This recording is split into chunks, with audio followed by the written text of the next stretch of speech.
Good morning. Welcome to College Coffee Talk. Pearl and Andy Lockwood from Lockwood College Prep. Good morning, Pearl. Good morning, Andy. Hi, everybody. Hopefully you have a beverage that you can join with us as we start off with our traditional synchronized sip. Pearl, this is a Latte. latte. Interesting. Well, that's delicious. Welcome to the show. It's the first one of 2025. We thought that it would be appropriate to talk about how to appeal a financial aid award if you're in LA, you're suffering from the wildfires. You know, we've had a lot of experience over the years with clients with natural disasters who were dealing with all sorts of horrible stuff, like the people out in LA are. And one of them is probably, how are they possibly going to not only rebuild but afford to continue to send their kids to college? You have been in touch with some of our clients out there. Yeah, it's an absolute disaster. Yeah. You don't need me to tell you that. Yeah. Okay. It's heartbreaking. Okay. It really is. So what we can do to help in our own small way is to give you this advice, because the financial aid rules don't really contemplate something like this. Sure. But there is some form of relief for people who are enduring these fires. I mean, look, they're not even over, right? They're still They're not raging. even. They're barely contained. But there's no time like the present to start thinking about this stuff. If you can, of course, we don't want to give advice on what you should do, but I think it's very important to talk about this, because it could help. So I guess in general, where we should start the discussion is, financial aid is largely about what resources do you have in a snapshot, in a moment of time, to be able to use to pay for college. So a lot of people don't even, I imagine a lot of people who are, particularly the quite affluent ones who are out there in the LA area, didn't bother applying for aid. But there's a fair amount that do. Like I mentioned before, we have a handful of clients out there. And if you haven't, you certainly still should. Sure. Immediately. Yeah. So financially is largely about income and other assets, other resources that you have to pay for college. And one of the things, or just in general, that the government decides goes into a formula and then spits out a number that they believe that you can contribute. Expenses don't go into that formula for the most part. And like I said, it's a snapshot. So if you have someone who's graduating high school in 2025, what they're looking at is your income from 2023 and other financial information as of the date that you filed, right? Yes. Okay. So since that date, for many people, lots have changed. A lot has changed. So what you need to do sooner rather than later, and I'll explain why, but it's pretty obvious, you should alert the financial aid office and let them know, wherever your child is in school. If you were affected economically by these wildfires, you should alert the financial aid office immediately and let them know that things have changed dramatically, and you now have all these extra costs that you don't even know what they are yet, right? So a lot of people still have to pay their mortgages and rebuilding costs, and you name it. We don't even clothes on their back, everything. Yeah. Everything. So do the best you can to be able to substantiate that. I don't think that financial aid offices are necessarily going to rake you over the coals that much, but there are scams that happen every year too, particularly when disasters happen and federal money starts flowing in and all that. But what I would suggest you do now is reach out to the financial aid office. They're probably inundated with, or if not now, they will be inundated with calls and emails to the same effect. Yeah. But to let them know that you are dealing with this, and some of these financial aid offices will have a special form for you to complete, which is pretty much, tell us what's happening. It should be relatively straightforward. But they may ask for you to substantiate some expenses, which we're recording this on, what's today's date? The 12th. 12th, yeah. Is it? 13th. Yeah. 13th. and it's going to, you don't have all those numbers yet, but you need to reach out to the financial aid office now. Some may just want an email. They may not require you to do some extra forms, but either way, I would reach out sooner rather than later, even if you think there's no way that you will qualify, because your life before the fires, might have been pretty affluent, but you don't need to hear from us that things can change, in a blink. Yeah. So even if you ruled yourself out because you just assumed that financial aid wasn't for someone like you, I would. This is not the time to be proud. This is the time to reach out and let them know. The worst that could happen is they could say no. To that end, I mentioned this before. You want to do this sooner rather than later, because financial aid offices, number one, are definitely being bombarded with requests like this. Number two, colleges don't have unlimited budgets for this type of thing. So they're right in the middle of their normal cycle of admitting 2025 kids. It hasn't finished yet. That won't happen for another month and a half. And they're trying to balance out figure out who they're going to offer money to and how much.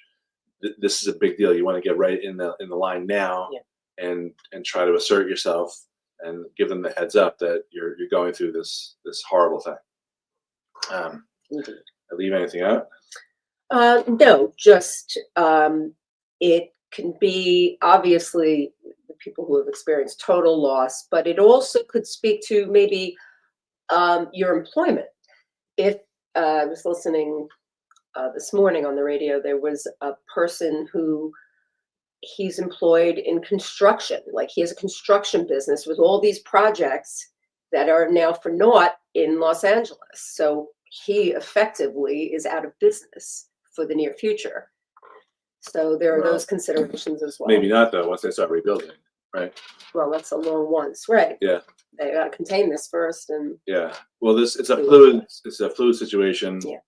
And financial aid offices are not necessarily ill-equipped to handle things like this, because, like I mentioned at the beginning of today's broadcast, there's been hurricanes. We've personally dealt with them. We've had our clients deal with them. There's been flooding that happened because of the hurricanes and other natural disasters. And like I was saying, you can't. That doesn't fit in a box of a financial aid application, but it is important information that you should alert the financial aid office about, because they do have some provision for this, and it may not be everything that you're hoping for, dollar for dollar, but it's hopefully not going to be nothing. If you haven't yet filed for financial aid for your 2025 kid, and again, you've got bigger fish to fry right now if you're dealing with the wildfires, but you should, because the priority deadlines might be over, but the drop dead deadlines don't happen, I think, till June for federal money. Yeah. So if you're looking to borrow, not that you're hoping to, but if you want to have the ability to borrow, this would be a smart time to file your FAFSA. Right. That is the prerequisite to borrowing, and it actually has an end point. So you don't. And the school can determine. Well, I know you can still file your FAFSA, but we're not accepting it anymore. So you need to. Right. I think that's June 30th, but I couldn't swear to it. You would know. Well, yeah. Okay. Sooner the better to get that in, just to preserve the right to be able to borrow, whether it's a student loan or a parent loan. I would guess that the federal government will do something to help mitigate the interest rates or the payment terms, the repayment terms for that, but that's just pure speculation. So borrowing may not seem like a particularly savory option right now, but it's probably not going to be a bad option. Once everything settles down and we're able to get a grasp of everything that's happened. So if you need help appealing and you're out in LA and you've actually been affected by the wildfires, just contact us. We'll help you. We won't charge you. Same thing if you need to throw in a quick financial aid application. That's Pearl does that for about 400 families each year. So if you've genuinely experienced or are experiencing hardship from this, just reach out to us. We will absolutely help you. So it's the least we can do. Okay. We got other stuff to talk about today. I'm not sure we even want to do that. If you have any questions, pop them in here, whether you're watching this live or on replay. Um, I guess the other thing that I would have wanted to talk about before the fires happened was there was a report. I forwarded this to you this morning. There was a report by the College Board that talked about how college costs are actually dropping, and then it says inflation adjusted. So, you know, I'm not sure what that actually means. I have a hunch that means they're not actually dropping, even from the College Board, from their perspective. But in terms of how all this works, where the money is for college, there's the system, and then there's kind of working outside the system, just like we're talking about with appealing financial aid awards. There are boxes. There's income. There's savings. There's child savings, 529s, etc. And then there are other factors like, are you going through some unimaginable hardship? But there's also more common factors like, how badly does a college want your child? How does your child stand relative to his or her competitors? Things like that. So much of college cost is tied up with not just the formulas, but all these other factors. And I think that was one of the things that the article overlooked, which was that, on a statistical standpoint, which you can lie with statistics very, very easily, but college costs might be appearing to drop. I don't think anyone you talk to feels like college costs are lower than they were, over the last several years. Nice try. Yeah, but like we're talking about today, there are things you can do to mitigate your costs in a normal environment if you haven't been affected by any type of natural disaster. But also, it's about how you choose your colleges and how your students stacks up compared to them. And then there's also formulaic stuff like, do you have money saved in the wrong place? Should you move it to the right place? Things like that I think a lot of people want to talk about, but that doesn't really scratch the surface in terms of how all this stuff works. So let me just, I guess, leave it at that. I'll just make two quick announcements. We're doing a live presentation tomorrow. Well, you're not going to be there, but a live presentation Wednesday night at our office, first one of the year. It's going to be small. And then Thursday, I'm going to be in your old stomping grounds, Roslyn, for the Bryant Library. I'm doing a live presentation there too. Each presentation is about getting the edge in college admissions and figuring out how to get scholarships and how to get discounts off the cost of college. But if you have any questions at all about anything we talked about today and you need our help for those of you who've been affected by the wildfires, no matter when you're watching this, just reach out and we'll do our best. Earl, closing comments.